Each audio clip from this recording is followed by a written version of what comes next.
The chains were meant to make her crawl. Instead, they announced her arrival. Iron scraped against stone as Leora was dragged into the heart of the enemy's court. Every step tore at her wrists. Cold metal bit into skin already raw from battle. The sound of chains echoed through the vast hall like a death bell, drawing every gaze to her, some hungry, some hateful, all eager to see the legendary warrior finally broken. "Monster!" someone hissed. Another spat, the glob of saliva landing near her bare feet. Leora did not look down. Her back stayed straight, her chin lifted. Even with blood crusted in her hair and dust clinging to her torn leathers, she walked as if she were the one in command. Because this was not the end, it could not be. "They will come for me," she told herself, gripping the thought like a blade. "My pack will not leave me here." Across the hall, nobles leaned forward in their seats, eyes bright with cruelty. Whispers rippled through the chamber. "That's her. The rogue who butchered 3 boarders. The one they call the deadly she-wolf. She's smaller than I imagined." Leora heard every word. Let them talk. Let them fear. Her reputation was the only armor left to her. At the far end of the hall, seated upon a throne carved from dark stone and wolf bone, sat Alpha King Marcus. He did not sneer. He did not shout. He simply watched. His presence weighed heavier than the chains, broad shoulders, dark eyes sharp as drawn steel, his aura pressing against the room like a storm waiting to break. The court bent around him, but his gaze never left her. Leora met it. Hatred flared in her chest. This was the enemy Alpha, the man whose forces had clashed with hers until the field ran red, the tyrant she had sworn to kill if fate ever gave her the chance. She bared her teeth at him in silent promise. A noble rose, sneering. "So this is the great Leora? The terror of the territories. I expected more." Laughter followed. Another voice cut in, cruel and loud. "Break her legs and hang her at the gates. Let her pack see what happens to their heroes." The crowd murmured in approval. Leora's heart pounded, but she did not bend. Inside, she clung to one truth. Alpha Garren would come. He had sworn it. He had held her in his arms and promised she would never stand alone again. "He will tear this place apart for me." She lifted her head higher. The guards shoved her forward. She stumbled, chains jerking her down to one knee. Pain shot through her shoulder, but she bit back the groan. Slowly, deliberately, she pushed herself upright again. Not crawling. Never crawling. The hall fell quiet. Marcus rose from his throne. The movement alone silenced the nobles. He descended the steps, boots heavy against stone, stopping only a few strides from her. Up close, his scent hit her. Smoke, iron, winter wind. Alpha power rolled off him, thick and commanding, trying to force her wolf to submit. She snarled softly, refusing to bow, their eyes locked. For a heartbeat, the world narrowed to just the two of them. She expected rage, mockery, the cold delight of a victor. What she saw instead unsettled her. Interest, not the leering kind, not cruelty, but a sharp, burning fascination, as if he were staring at a riddle he meant to solve. "So," Marcus said at last, his voice low and steady, carrying through the hall. "The battlefield ghost finally stands in my court." Leora spat blood to the side. "If you plan to kill me, do it. I won't beg." A few nobles laughed. Others watched, eager. Marcus studied her torn clothes, the bruises, the way she still stood like a blade planted in stone. "You don't look like someone ready to die." "I'm ready to live," she shot back. "Long enough to watch you fall." A murmur rippled through the court.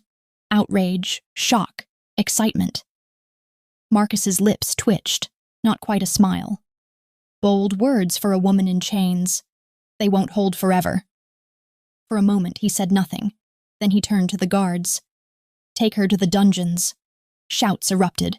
Your Majesty! She should be executed. End her now. Marcus raised one hand. Silence fell again. She lives, he said, his tone final. For now. The guards dragged her away. The doors slammed behind her, sealing out the light, the voices, the throne. Down stone steps they hauled her, into the damp, choking dark of the dungeon. They threw her into a cell, chains rattling as she hit the cold floor. The door clanged shut. Leora lay there, chest heaving, the echo of Marcus's eyes still burning into her. Water dripped from stone to stone, each drop echoing like a slow heartbeat in the dark. Cold gnawed at Leora's bones as she sat chained to the wall, wrists stretched above her head, feet barely touching the ground. Time blurred down here. Pain and shadow her only companions. Then the door creaked open. Torchlight spilled in, chasing the darkness back. Heavy footsteps followed, calm and unhurried. Leora lifted her head. Alpha King Marcus stepped into the cell. He dismissed the guards with a glance. The door shut behind him, leaving only the two of them and the flicker of firelight dancing over damp stone. So, he said quietly, the deadly she-wolf in her den.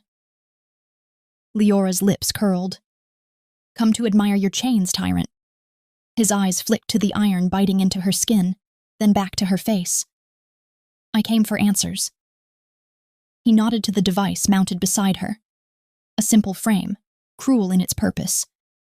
No blades, no tearing hooks, just pressure.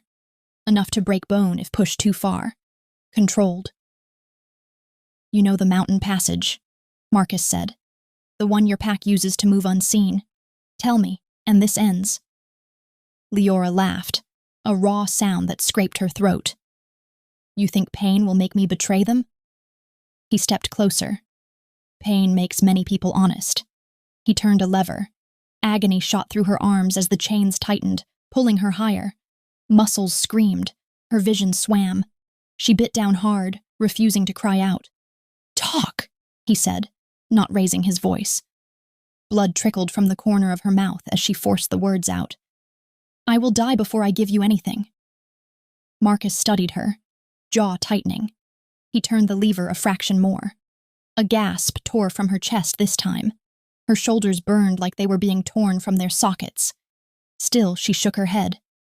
You'll break me, she spat, but you'll never own me. He stopped. For a long moment, he only watched her struggle to breathe. You are willing to die for them, he said, more to himself than to her. They are my pack, Leora snapped. My family, they will come for me. Something dark flickered in his eyes. You're certain of that? She lifted her head as high as the chains allowed. Alpha Garren will tear this place down to reach me. He swore it. Marcus's gaze sharpened. Swore? What, exactly? That I mattered, she said. That I wasn't just a weapon to him. Silence stretched. Marcus stepped closer until she could feel his warmth through the cold. He lowered his voice. And how do you think you were captured, Leora? She glared at him. Overpowered, outnumbered. Don't insult me with riddles. You're one of the strongest warriors alive, he said. Yet you fell in a battle you had survived a dozen times before. Her heart stuttered, but she masked it with anger. You think I don't know my own weaknesses? I think, Marcus said slowly, that someone made it easier for us. Rage flared hot in her chest. Enough, you won't poison my mind with lies. He searched her face, as if hoping to see doubt bloom there. It didn't. Leora yanked against the chains, ignoring the pain. You think you can turn me against my own people? I'd rather rot in this cell than listen to your games. His eyes hardened.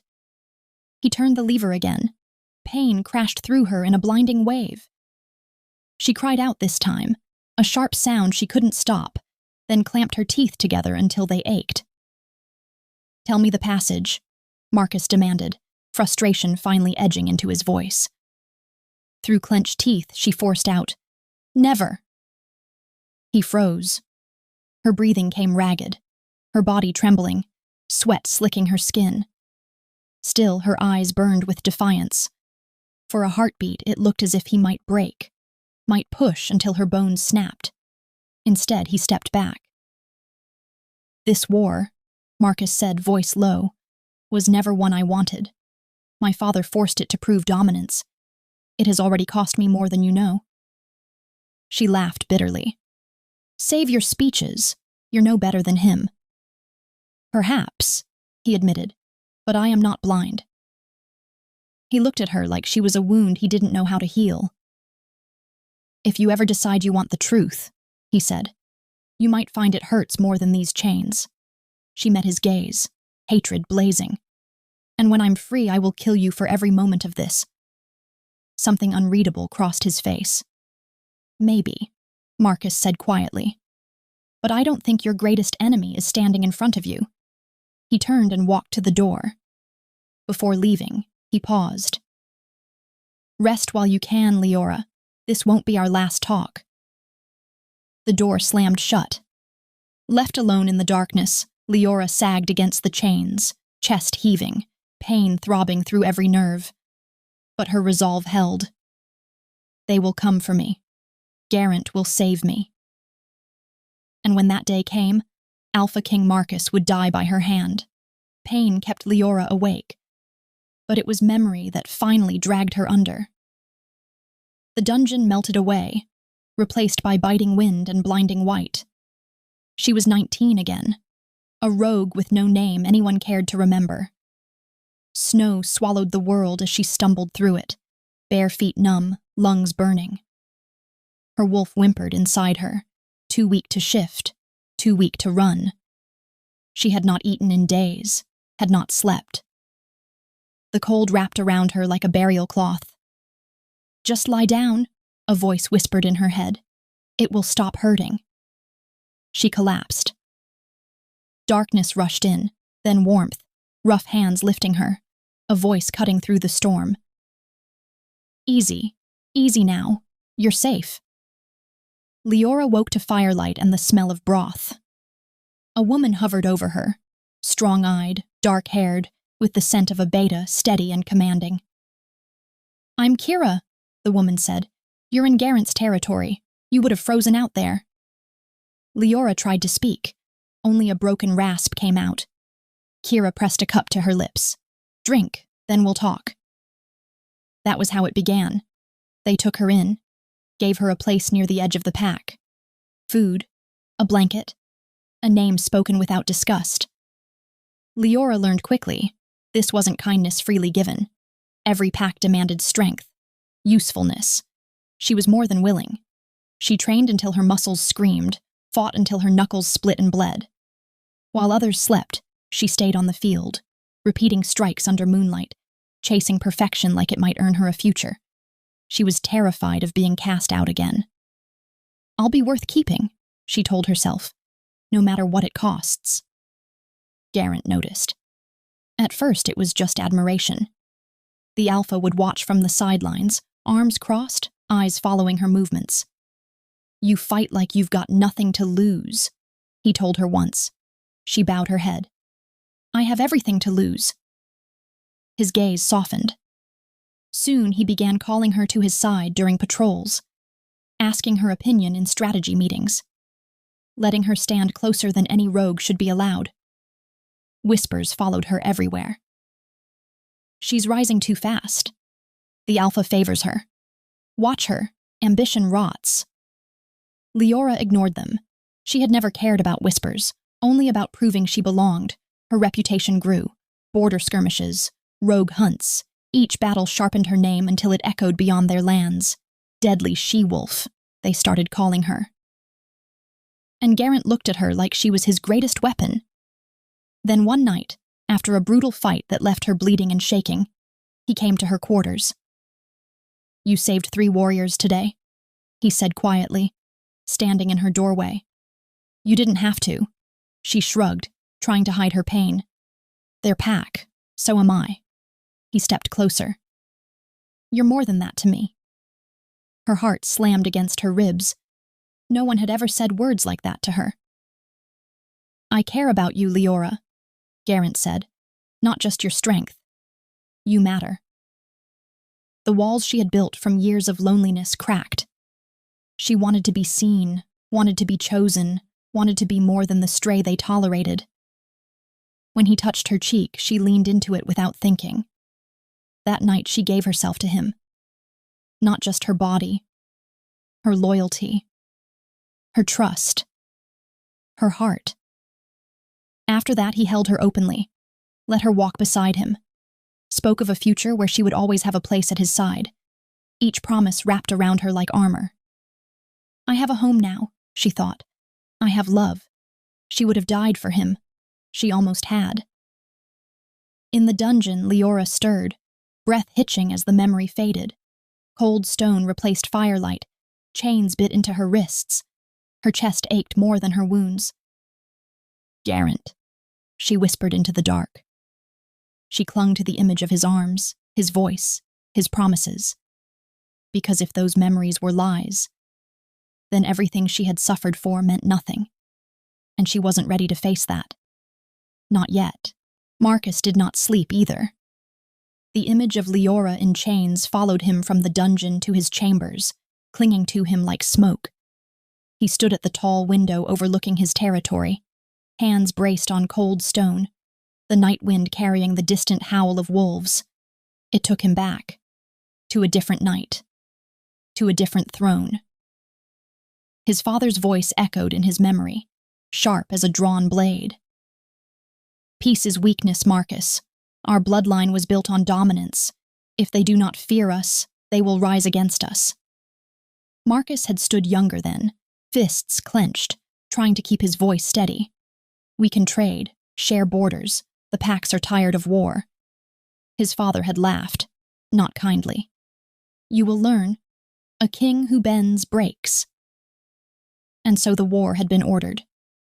Marcus remembered the first battlefield, mud thick with blood, the air heavy with smoke and screams. He had led because he had to, because refusing would have meant being stripped of command, of voice, of any chance to protect his people. That was when he saw her. Leora had burst through enemy lines like living fire, blades flashing, eyes wild with purpose. She fought not like someone seeking glory, but like someone who would rather die than step back.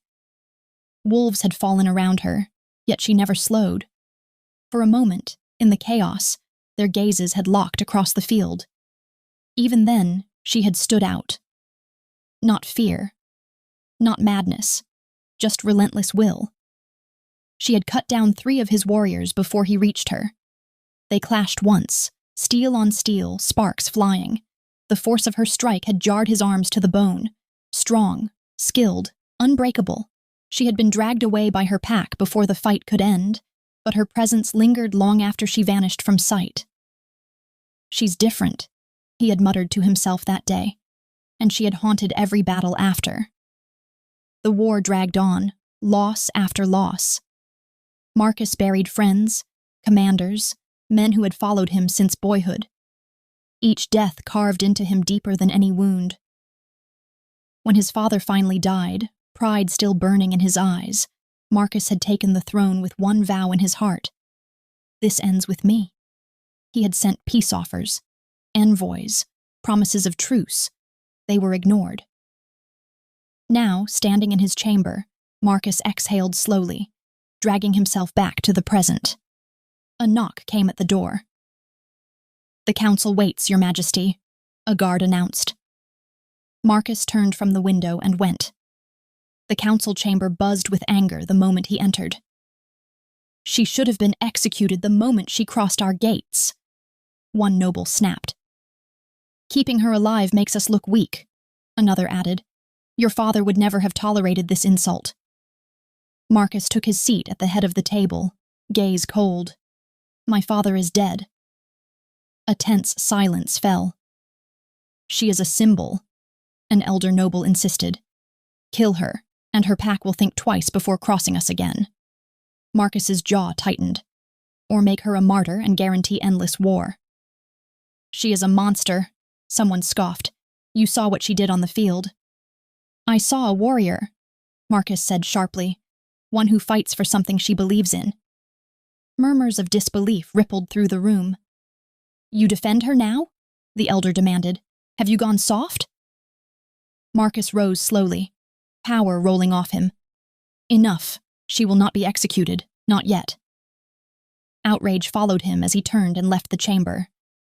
Back in his chambers, silence wrapped around him again.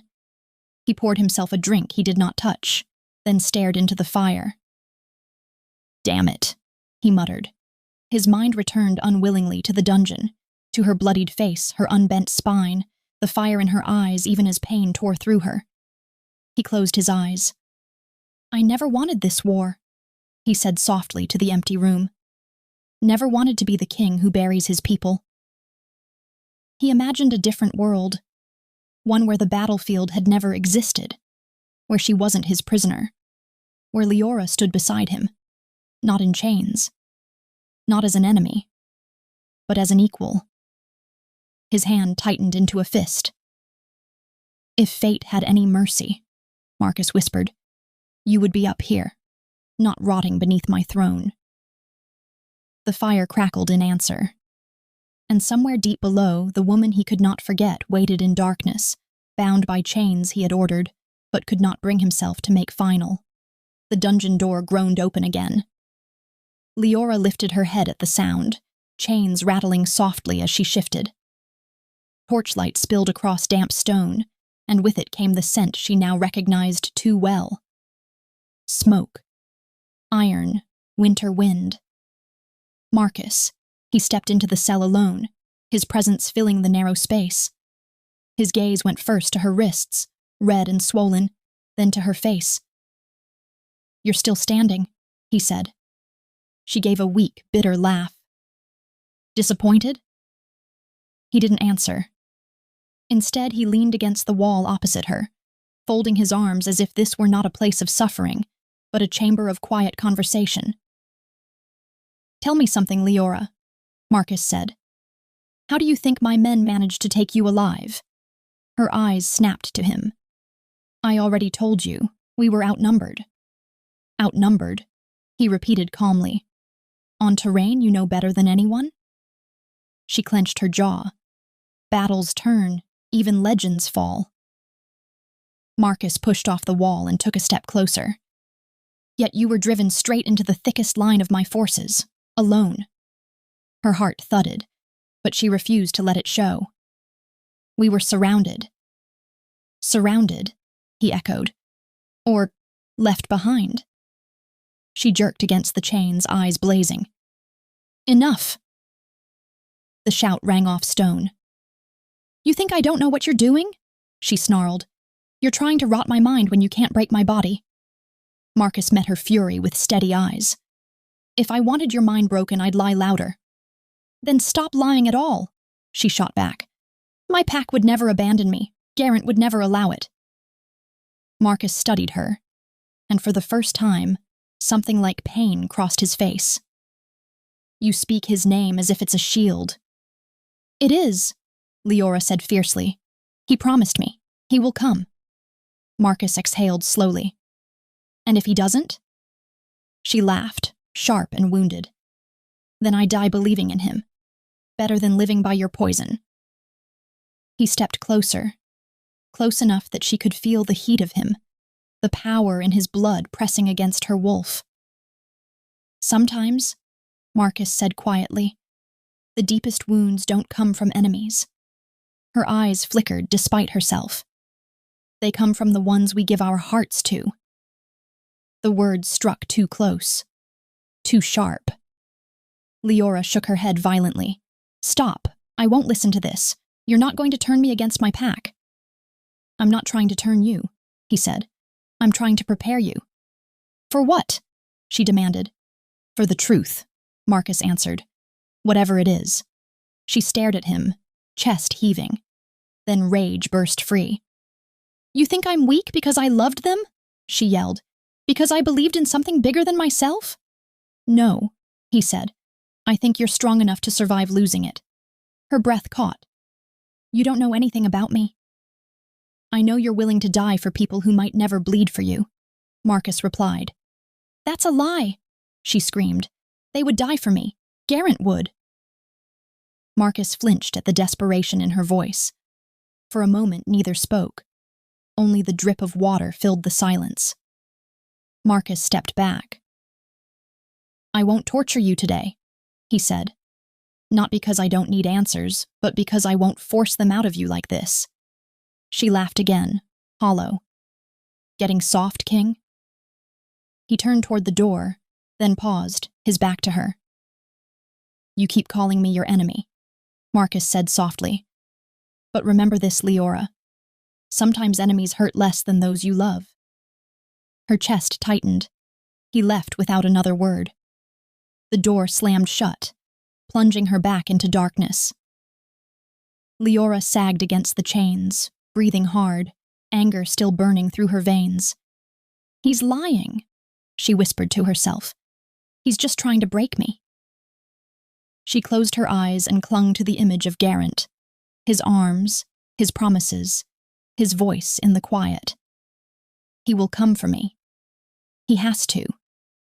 Yet Marcus's words echoed in the dark long after his footsteps faded, planting a seed she refused to let grow. They came for her at dawn. Not with chains this time, but with water, cloth, and rough hands that scrubbed blood from her skin and combed the knots from her hair. Fresh garments were forced onto her, plain, clean, almost gentle. Leora watched in confusion. Why? She demanded. Another game? No one answered. When they were done, Marcus appeared at the cell door. You're coming with me, he said. Her heart leapt before she could stop it. Is this it? Are they exchanging me? They didn't take her to the hall. Instead, Marcus led her through a narrow passage behind the throne room into a hidden chamber split by carved stone screens. Through the openings, she could see into the council hall, every seat, every banner, every place of power. You will stay here, Marcus said, and you will watch. Watch what? She asked. Your people, he replied. Her breath caught. Before she could press him, he stepped back and the door closed behind him, leaving her alone in shadow, heart pounding like thunder. Moments later, the great doors of the hall opened. They walked in. Alpha Garren first, tall, proud, wearing the colors of the pack she had bled for. Behind him came Kira, poised and calm, and then warriors Leora knew by name. Faces she had laughed with, bled beside, saved. Her chest surged with hope so sharp it hurt. They came. Tears burned her eyes. She pressed closer to the screen, wanting to call out, to let them know she was alive. Garren bowed slightly to Marcus. We thank you for agreeing to this meeting, Alpha Marcus. Our lands have suffered enough, Marcus replied. Let us end it.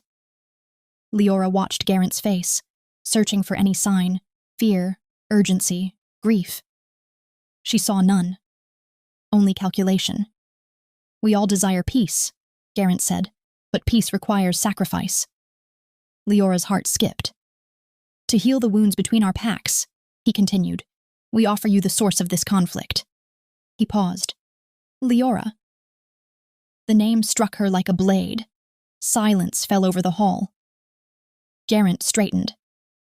Her actions have stirred unrest across borders. Her reputation invites war. End her life, and my pack will stand in full alliance with yours.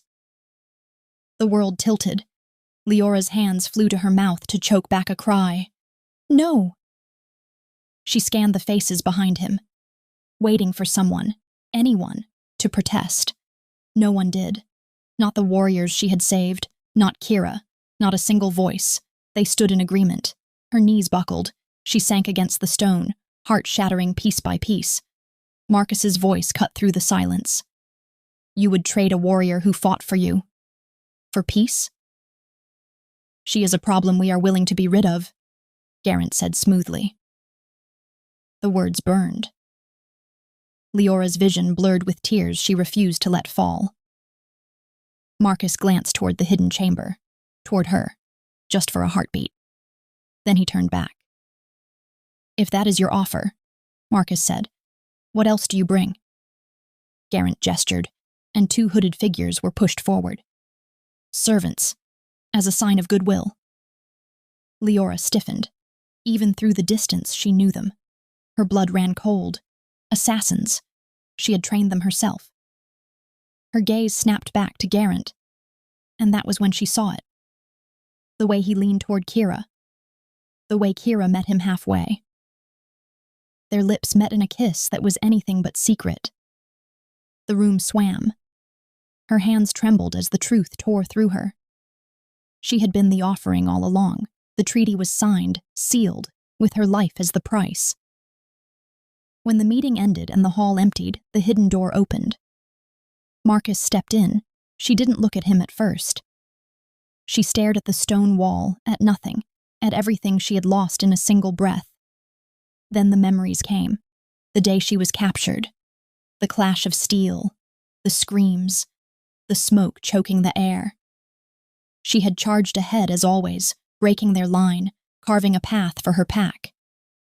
She remembered shouting for backup. Remembered turning, expecting to see her brothers at her side. But they had been pulling back. One by one. She had thought they were overwhelmed. Now she saw the truth. They had left her. Leora's knees gave out. She sank to the floor, pressing her fist to her mouth as a broken sound escaped her chest. Marcus moved closer. Leora! She whirled on him, eyes red, voice shaking. Tell me, all of it. No more riddles. He hesitated, then nodded. Your alpha offered you as the price for peace. He told my council your death would end the war. The words struck, even though she already knew. And the battle? She demanded. That day, was it planned? Marcus's jaw tightened.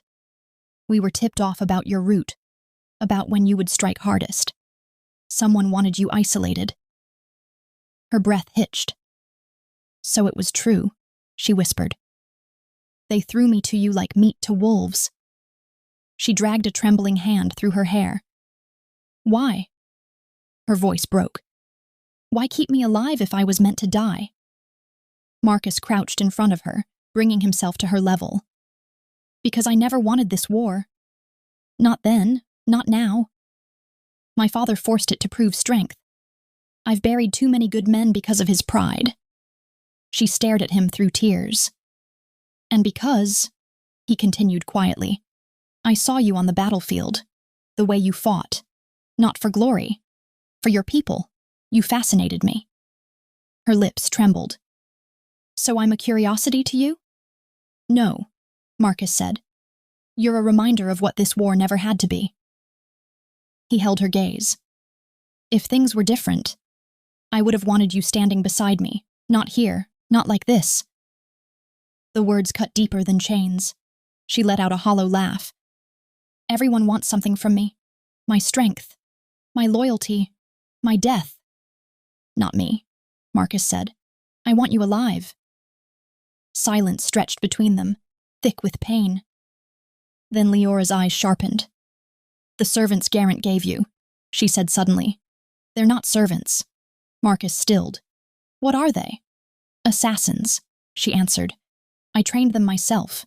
They know how to hide, how to wait. A flicker of dark understanding crossed his face. So he plans to break the treaty before the ink dries. Yes, she said. He always liked to win twice. Marcus rose, pacing once, anger simmering beneath his control. Then he has no intention of peace at all. She hugged her arms around herself, suddenly small. I gave him everything, my life, my heart, and he traded me like nothing. Marcus stopped in front of her again. You weren't nothing, he said firmly. You were too valuable, that's why he sacrificed you. Her shoulders shook.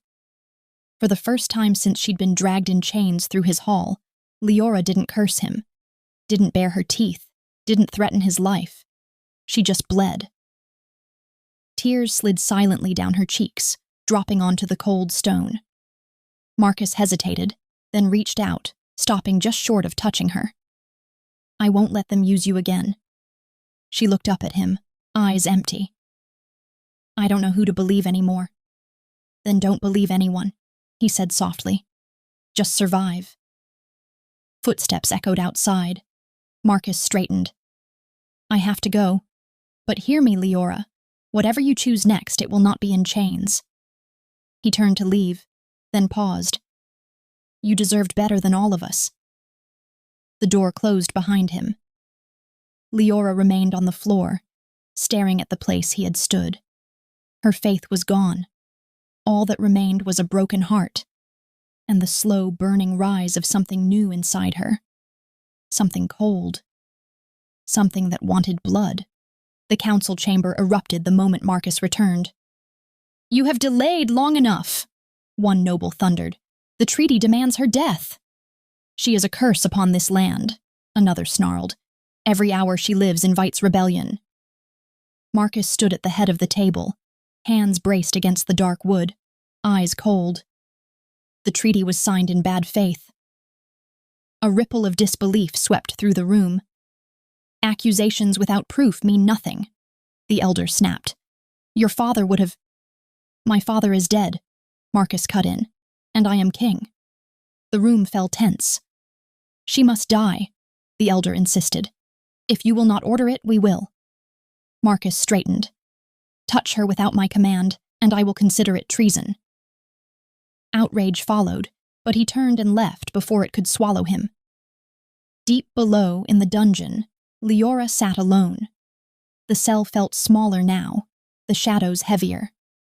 Her chains lay slack at her sides, no longer stretched for torture, but still binding her to stone. She stared at her hands. Die loyal, or live for vengeance. The words circled her mind like wolves. If she died here, she would die believing in the pack that had saved her.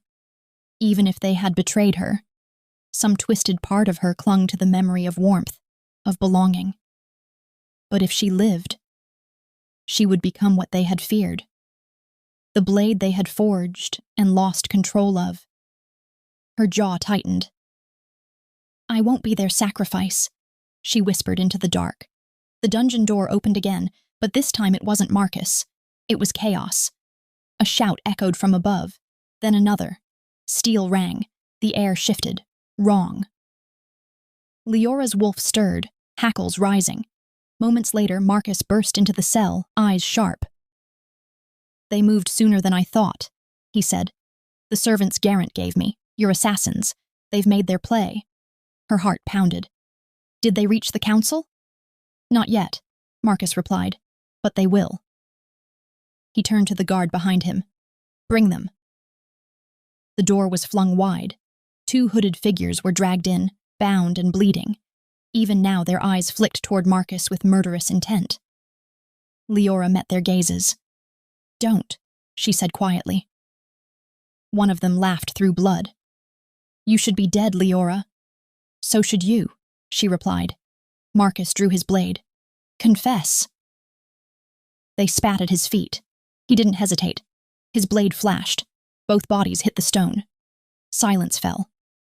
Marcus exhaled slowly. "That's proof enough." He turned to Leora. "Come with me." She stared at him. "Where?" "To the court," he said. "It's time they heard the truth." They marched into the council chamber together. Marcus at the front, Leora behind him, chains still clinking at her wrists. Gasps rippled through the room. "You dare bring her here?" the elder cried. "Have you lost all sense?" Marcus threw the bloodied hoods onto the table. These were the servants Alpha Gerent offered as a gift. Assassins, sent to kill us and break the treaty. The nobles leaned forward, murmuring. "Lies," someone said weakly. Marcus gestured to Leora. "She trained them, she recognized them, and they just tried to murder my council." Silence followed, thick and uneasy. "So," Marcus continued, voice rising, "Gerent betrays us even as he signs peace. He offers me her death with one hand and a knife in the other." The elder's face darkened. "Even so, keeping her alive defies the treaty." Marcus drew himself to full height. Then the treaty is already broken. The room erupted again. Before they could overwhelm him, Marcus raised his voice, power rolling off him like thunder. Enough! I will not kill a warrior to satisfy a liar's pride. He turned, placing a hand on Leora's chained wrist. She will live. Shock rippled through the chamber. And not only that, Marcus said, she will be the one to end Alpha Gerent. A stunned hush fell. You cannot be serious, the elder whispered. She has every reason, Marcus replied, and every skill. You would trust her? Another demanded. An enemy? Marcus met their gazes one by one. I trust her hatred more than Garrent's honor. The elder slammed his hand on the table. You risk your throne for her? Marcus didn't look away. If that's the cost of doing what's right, yes. A long, heavy silence followed. Finally, the elder spoke. If she fails, if she turns on us, your crown will fall with her. Marcus nodded. I accept that. He turned to Leora. For a moment, neither spoke. She looked at his hand still resting on her chains, at the king who had stood against his own court for her life. No one had ever done that. Not Garrent. Not her pack.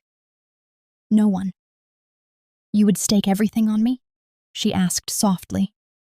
Yes, Marcus said, because you deserve the chance they denied you. Her throat tightened. Slowly she straightened, lifting her chin. Then I will not waste it, Leora said. I will kill him, not for you, not for peace. She met Marcus's eyes, fire burning where despair had been. But for myself. A murmur swept through the hall. Marcus inclined his head. Then we agreed. As guards led her back to the dungeon, not as a corpse but as a weapon waiting to be forged, Leora's heart thundered in her chest. For the first time since her chains had bitten into her skin, someone had chosen her. Not for what she could be traded for, but for what she could become. The dungeon was quieter now. Not because it had softened, but because Leora had. She sat with her back to the wall, chains loose at her sides, eyes empty of the wild defiance that had once burned there. Something inside her had settled into cold resolve. Footsteps approached. Not heavy, not armored, measured. The door opened, and the scent that drifted in made Leora's spine stiffen. Pine, steel, familiar, Kira. The beta stepped into the torchlight, her dark hair braided neatly, her expression carved into gentle concern. She dismissed the guards with a look, and the door closed behind her. For a moment, neither spoke. Then Kira sighed softly, as if carrying a great burden. Leora, I can't believe this is where I find you. Leora didn't rise. She didn't bow her head. She just watched. They told me you were alive, Kira continued, stepping closer. I had to see it myself. I've been so worried about you. Worried. The word tasted bitter. You always did worry about me, Leora said quietly. When I trained too hard. When I bled too much. When I loved too deeply. Kira's brows drew together. We did what we could to protect you. A hollow laugh escaped Leora. Is that what you call it now? Kira knelt in front of her, reaching out as if to touch her chained hands. You don't understand the pressure Garrent was under. The territories were closing in. We were desperate. If you had just trusted us, don't. Leora cut in sharply. Her eyes lifted, and for the first time Kira flinched. I saw you, Leora said. In the hall. I saw you kiss him. Kira froze. The silence stretched, heavy and revealing. So it's true, Leora whispered. You weren't just his beta. You were his lover. Kira straightened slowly. That's not what it looks like. Leora barked a bitter laugh. It never is. Kira's voice hardened. You were never meant to get hurt like this. You were supposed to be remembered as a hero, a sacrifice that saved the pack. A sacrifice, Leora repeated softly. You mean disposable? You were strong enough to bear it, Kira snapped. You always were. The words cut deeper than any blade. Leora rose to her feet, chains clinking.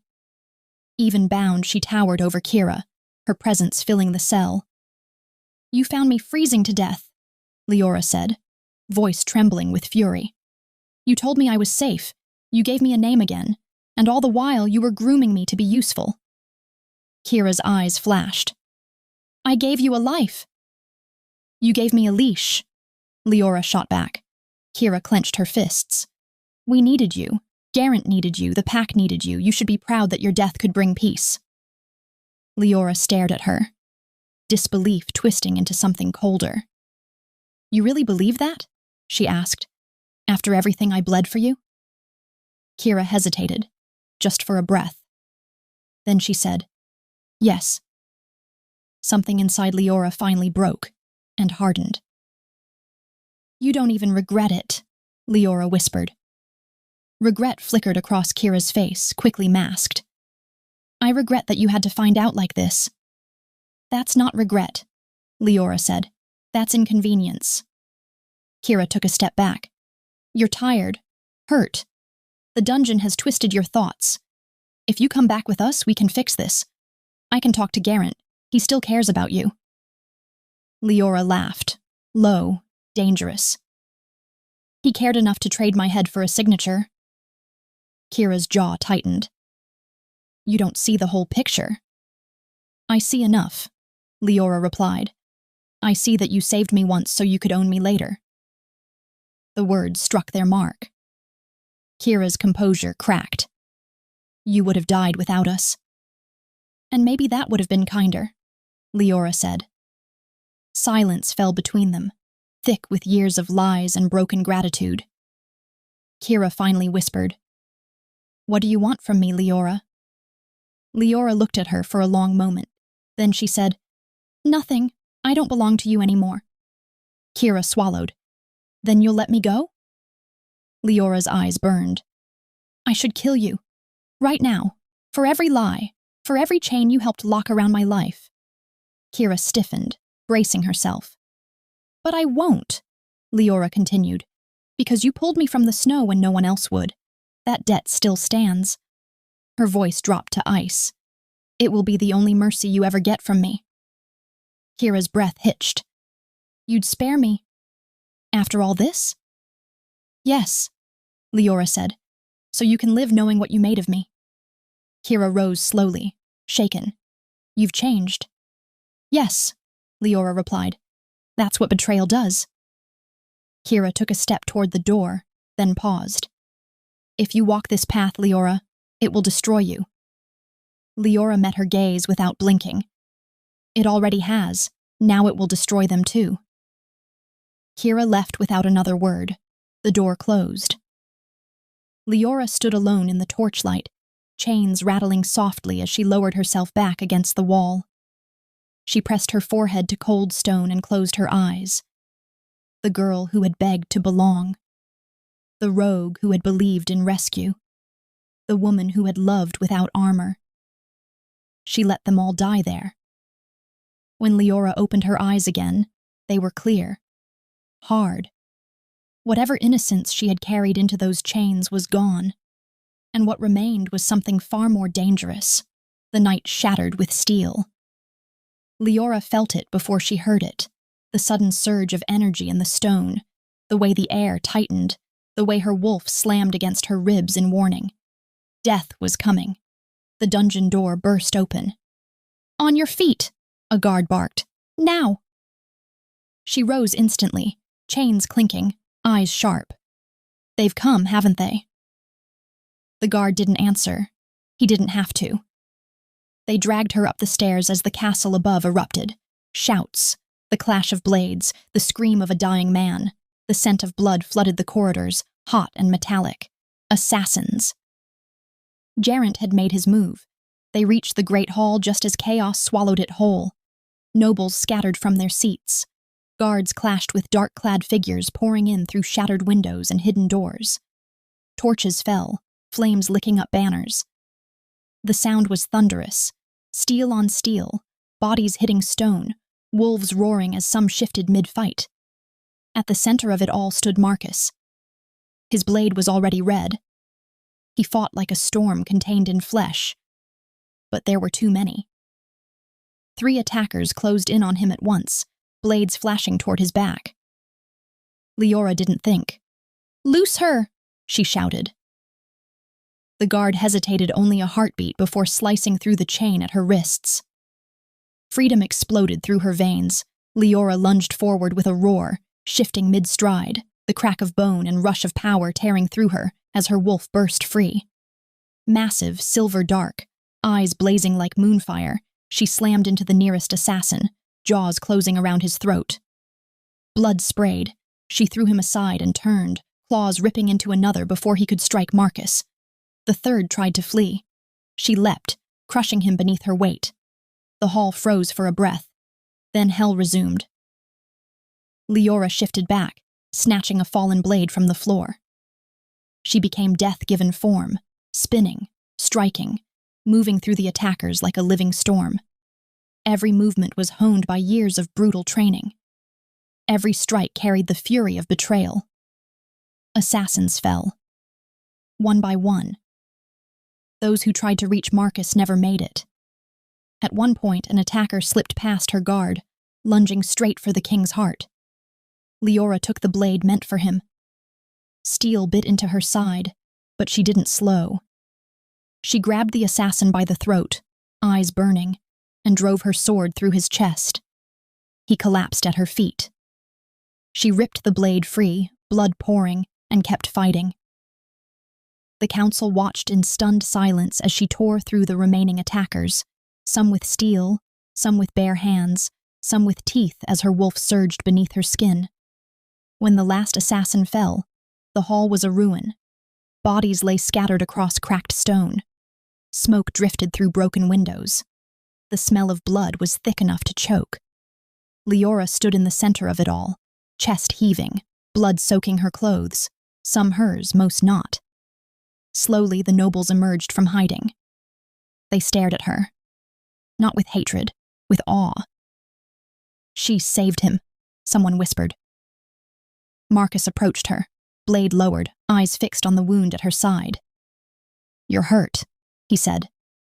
She shrugged weakly. "I've had worse." He reached out, then stopped, as if unsure he was allowed. "You could have run," Marcus said. "You could have let them kill me." Leora met his gaze. "But I didn't." The meaning hung between them. The council elder stepped forward, voice tight. "You chose us over your own pack." Leora turned toward him, eyes cold. "My pack chose my death. I chose my life." Silence followed. Marcus straightened, turning to the room. "You have seen it yourselves. She could have ended me. Instead, she bled for this hall." No one argued. No one could. He turned back to her. "Thank you," Marcus said softly. Not as a king addressing a weapon, but as a man whose life had just been saved. The word hit her harder than any blow. Something twisted in her chest, dangerous, unfamiliar. "You don't owe me," she said. "Yes, I do," he replied. For a moment the noise faded. The ruined hall, the watching nobles, the blood on the floor, none of it mattered. It was just them. 2 warriors standing in the wreckage of a war neither had wanted. Their eyes locked. And in that look something sparked. Not trust, not love, but the beginning of something that could burn them both alive. Marcus finally broke the silence. "Get her to the healers." Guards moved, but Leora shook her head. "Later." He frowned. "That wasn't a request." She smirked faintly. "Then consider it my first act of disobedience." For the first time, Marcus smiled. Not the cold curve of a king, but the brief, startled smile of a man who had just realized his greatest danger might also be his greatest hope. The days that followed were carved from steel and silence. War was coming. Everyone in the court could feel it. The way guards doubled. The way messengers rode out at all hours. the way the air itself seemed to hum with waiting. Garren would not stay quiet after his assassins failed. He would come with fire, and Leora would be ready. They moved her from the dungeon to a guarded chamber near the training grounds. The chains were gone now, though guards still watched her every step. Not as a prisoner, as a blade being sharpened. Every morning before dawn, Marcus met her in the yard. No crown, no throne, just armor and steel. They trained until their breath smoked in the cold air, sparring, circling, testing each other's limits. Marcus fought with controlled power, each strike precise. Leora fought like a storm barely leashed, her movements fluid and relentless. Their blades rang again and again, sparks flying. "You overcommit on the left," Marcus said once, locking her sword aside. She twisted free, panting. "And you hesitate before you strike." His brow lifted. "I calculate." She smirked. "On a battlefield, calculation gets you killed." He attacked, faster this time, forcing her back. She barely blocked, laughing through her breath. "Careful, King," she said. "You're starting to enjoy this." "Maybe I just enjoy fighting someone who doesn't bow," he replied. When they finished, sweat-soaked and breathless, they would sit on the low stone wall, sharing water in silence. Those quiet moments were the most dangerous.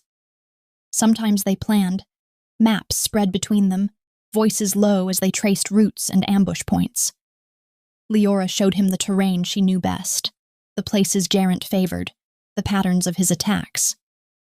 "He'll come from the east," she said one evening, tapping the map. "He likes to make it look like strength, but he always hides a second force in the hills." Marcus nodded. "We'll bait him, then close the trap." They worked like they had done this all their lives. Other times, they just talked. One night, as the torches burned low, Marcus found her alone in the yard, staring at the stars. "You should rest," he said. "So should you," she replied without looking at him. He sat beside her anyway. For a while, neither spoke. Then Marcus said quietly, "My brother used to sit like that, counting stars. Said it made the world feel bigger than the throne." She glanced at him. "What happened to him?" Marcus's jaw tightened. "He died in the second year of the war. Ambush. I sent him to hold a pass I thought was safe." Silence stretched. "I buried him myself," Marcus continued. "My father called it honorable, said it would harden me into a real king." Leora swallowed. "Did it?" He let out a bitter breath. "It made me lonelier."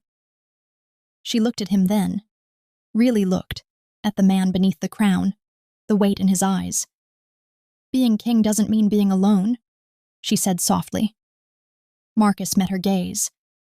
"It does when everyone only sees the crown." The words lingered between them. Leora hesitated, then said, "I used to think belonging meant giving everything. No questions, no walls." "And now?" he asked. "Now I think it means knowing when to keep something for yourself," she answered. "I don't know if I remember how." He studied her. "Trust doesn't come back all at once." She gave a humorless smile. "If it ever comes back at all." They sat close enough that she could feel his warmth through the chill night air. Close enough that she became painfully aware of his breathing, of the way his arm rested near hers, not touching, but almost. Too close. She shifted slightly. "You should go, people will talk." "Let them," Marcus said. Then more quietly, "I don't care." Her heart stuttered. "That's dangerous," she whispered. "Yes," he agreed. Their eyes met again. For a moment the world narrowed to the space between them. She could see the question in his gaze, the pull. She felt it too, strong, terrifying, unwanted. She stood abruptly. "I can't." Marcus rose as well, giving her space. "I won't force you." "I don't trust myself," she admitted, "and I don't trust fate." Every time I think I've found something real, it turns into chains. His expression softened. I won't chain you, Leora. She looked at him, searching. You can't promise that. No, he said, but I can promise I'll never trade you. The words hit her harder than any confession.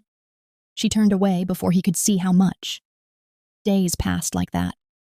Training, planning, quiet talks in the dark.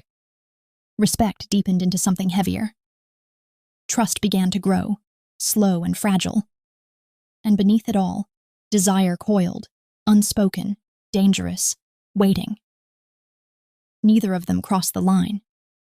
Not because it wasn't there, but because they both knew. Once they did, there would be no turning back. Dawn broke red. Not with sunrise, but with fire. The horns of war howled across the valley as Garrent's forces poured from the hills, banners snapping, wolves shifting mid-charge, the ground trembling beneath hundreds of pounding feet. Marcus stood at the front of his army, blade raised. Beside him, Leora drew a slow breath. This is it, she said. Marcus glanced at her. You don't have to face him alone. She shook her head. I do. The horns sounded again. Then the world shattered. Steel met steel. Wolves crashed into ranks of men. Fire arrows streaked through smoke-choked air. The battlefield erupted into chaos. Screams, roars, the crack of bone and blade. Leora charged. She shifted as she ran, wolf bursting free in a rush of power, silver dark and massive, tearing into the enemy line. She fought with everything inside her, claws ripping, jaws crushing, then shifting back to drive her blade through armor and flesh. All around her, Marcus's forces closed the trap they had planned, herding Garrent's army into the valley's heart. But Leora saw only one thing. Him. Garrent stood near the rear, shouting orders, his eyes searching the field. She barreled through 2 guards and skidded to a halt before him, shifting back, blade raised, his face drained of color. Leora, he breathed. You're alive. She said nothing. He took a step back. This is madness. They've twisted you against me. You belong with us. With you? Her voice was low, shaking with restrained fury. You sold me. I did what I had to, he snapped. For the pack. For peace. She laughed, sharp and broken. You tried to murder them after the treaty. He hesitated. Then his tone softened. Listen to me. We can fix this. Come back. We'll leave this place together. I'll make it right. She advanced, blade glinting. You had your chance, she said. Every night I waited in chains, believing you would come. Garrent dropped to one knee. I loved you, he pleaded. I still do. The words scraped like salt in an open wound. You loved what I could be for you, Leora replied. Not who I was. She struck. The blade cut deep into his shoulder. He screamed, staggering back. She followed, carving into his side, then his thigh, driving him to the ground. Blood soaked the earth. He tried to crawl away. She kicked him onto his back and pressed her boot to his chest. Beg, she said coldly, like I begged fate to save me. Tears streaked his face. Please, Leora, don't do this. She leaned down, eyes blazing. This is all I have left. She plunged the blade into his stomach. He howled, writhing in the dirt. She pulled it free and struck again. And again. Each blow carried a memory. The night he whispered promises. The way he looked at Kira. The moment he named her death as the price of peace. Stop! He screamed. You'll damn yourself, she snarled. You already did. He swung wildly, catching her arm with his blade. Pain flared, but she barely felt it. She drove him back, relentless, until he lay broken beneath her. He glared up at her, hatred burning where fear had been. You think killing me will heal you? You'll always be the rogue I saved. She paused. Then she smiled, a sad, fierce thing. No, she said. I was the rogue you used, and now I'm the wolf who ends you. She raised her blade. For my chains, strike. For my heart, strike.